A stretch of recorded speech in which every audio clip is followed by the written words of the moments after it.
write something, but then I decided I might as well do a movie review. So, this movie, okay, at times I was worried it was being too obvious, which is normally something I don't care about, but I felt the potential in it, but I think it needed those moments. There were moments where, I struggled with paranoia a lot, and it caused me to confront my own paranoia. I can't remember the exact scene. I guess it was when they were at the, spoiler, they're at the table having a conversation, and or just he does, you don't want to hear it. You don't want to hear it. He didn't want to hear it. And of course, spoiler, he's right in the end, but it almost doesn't matter. And no matter how it sounds, it's like sometimes with that paranoid stuff, it's like there's forces that are so much bigger than us at work, and maybe messing with those forces isn't something we need to be doing. Like, maybe that's not a smart choice. I know that's a lot of things people don't really want to say, but I don't know, there are. It's just the reality of it. I thought it was shot beautifully. I loved the Andromedan ship is all red, and then you notice like throughout the movie she was wearing red, and that contrast. I'm wondering, it was like in a 4x3, it wasn't widescreen, so it just looked really nice. I loved the contrast of the inside and the outside. Just even within, they would show the house, and they would show around the house, and it's beautiful, and you go in the house, and it's, they talk a lot about how it's a dark, sad place, and there's just, the main thing was, my heart was racing the entire time. For whatever reason, like, sometimes it didn't even seem that suspenseful, but I was still sitting there like I don't know, because you don't know if she's an alien, you don't know, and it's so subtle, the suspense, and it's almost worse than anything. At one point, like, he hints that there's more people, and then you see it, and I was like, did we really need to see it? But it's like, it made it more scary. It definitely made it more scary to see it. So, there's only 3 songs in the whole movie. One by an artist I despise, and then Basket Case, which I love that song. Again, I thought it was a little obvious, but maybe there's moments where they just do that on purpose. Maybe it's almost for comedic effect and advancing, I can try that. A5, please. So, yeah, I don't know. It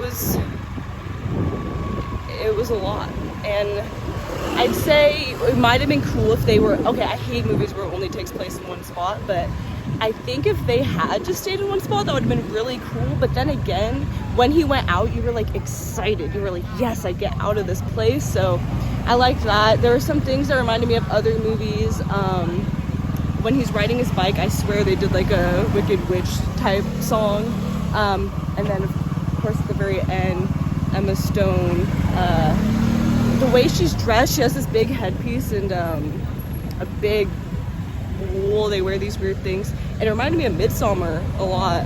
So I don't know what it is with a big headpiece and a big thing and killing people. But that was interesting. I don't really like to compare things, but those were some interesting parallels. So yeah, overall, like, I cried at the end. I thought it was amazing, and I hope you did too. It's also just shot really beautifully. I'm finding that I love when the camera follows. Like, it's amazing. I don't know, such whatever, like, technology, right? Like, I don't know, they didn't used to always have the rolly things to follow with, so very cool. It's like, what, right? Oh, look nice. Like, you just gotta watch it. One last thing, well, the relationship between the brothers was like great. I really thought it was interesting to get into how, there's like this belief, like all these beliefs around sex and honing in and controlling sex. And then when they play Basket Case, that song says, I went to shrink to analyze my dreams. She said it's lack of sex that's bringing me down. So just putting in, and, there was one bit of dialogue where they're talking about echo chambers and the internet. where I was like, okay, like there's a lot of dialogue in this movie. But you know, like I said, it's like these things are unavoidable. I thought at that point, like I thought maybe this was like a preachy kind of movie. You know, saying these kind of guys are not good or whatever, for lack of a better word, that they're out of their minds. But then he was right in the end, right? So, and I also just thought, you know, about the fact how he's like, he was trying to save the world and he actually ended the world with what he did. Because if he hadn't done what he had done, maybe, it's not for certain, right? They might have just ended the world either way, but I'm sure there was a little bit of like, she was a little upset probably about what he'd done to her.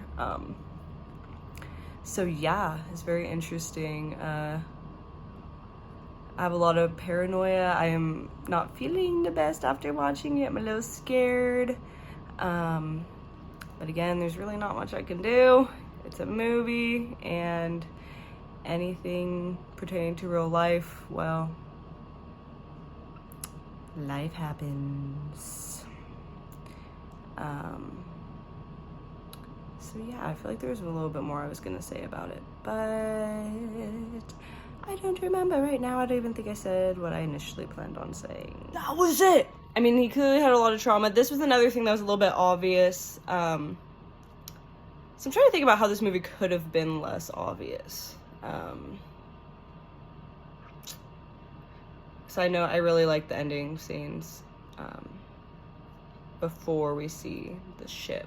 How could it have been less obvious? Maybe less dialogue.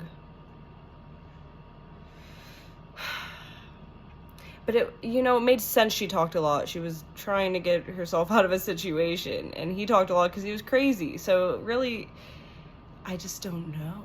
Like, was it even obvious at all? Am I overthinking that aspect? I don't know.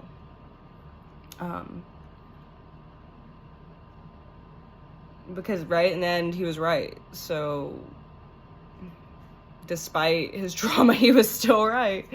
So it's very, very interesting. But I guess that comes back to my earlier comment about not messing with forces that are greater than us. There's some forces that just cannot be reckoned with. And I think what I got out of it is, you know, you have to control what you can, right? And he took matters in his own hands.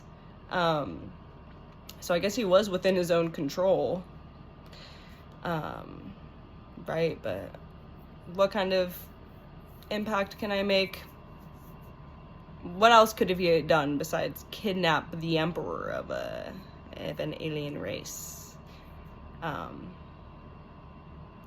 You know, maybe there's smaller things we can do, or